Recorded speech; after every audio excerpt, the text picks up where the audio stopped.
So anxiety and depression are definitely the two most common things that I treat in my practice in the parents that I work with. Um, and of course, everybody comes to the table with whatever they had before. So people who've experienced trauma may just have worse or different PTSD now than they did before.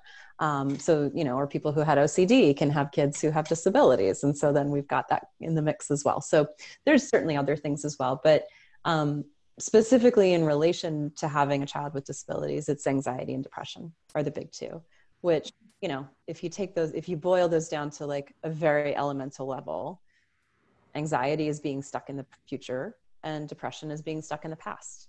So again, when I talk about presence, it's like trying to break away from that stuckness, whether it's of what already happened or what's coming, and just be where you are, right? I would say that's definitely, what I try to give my clients. So those are the two main things. And in terms of when it's time to reach out and either talk to somebody or consider medication, a lot of people will describe, I just haven't felt like myself for a long time, whether it's because it's anxiety and my head is spinning and I can't sleep and food doesn't taste good. And, I'm just in my head so much, I'm spiraling. Like most people have a word for it like that. It's spinning, spiraling, those kind of S words.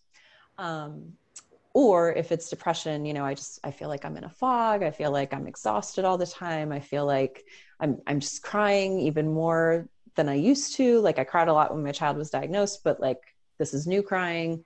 I'm irritable. That's a huge sign for both. It's just kind of like I'm snapping at people, other kids, my partner, coworkers, whatever. The cashier at the grocery store, like everybody's catching my rage over things that are really not that big, but that felt so big and insurmountable in the moment. And yeah, just feeling like, I like to say like, the size of our reactions has to match the size of our problems, right? So if you have a small problem or a medium problem, but you never feel like you can get your reaction to match that, and it feels like any reaction you have to negativity is just huge, it's definitely time to get some help around that. Again, whether you choose medication or working with a therapist, doing peer support groups like this one, whatever it is, that it's time to talk to somebody, because you shouldn't have to feel like that, and it is possible to not feel like that.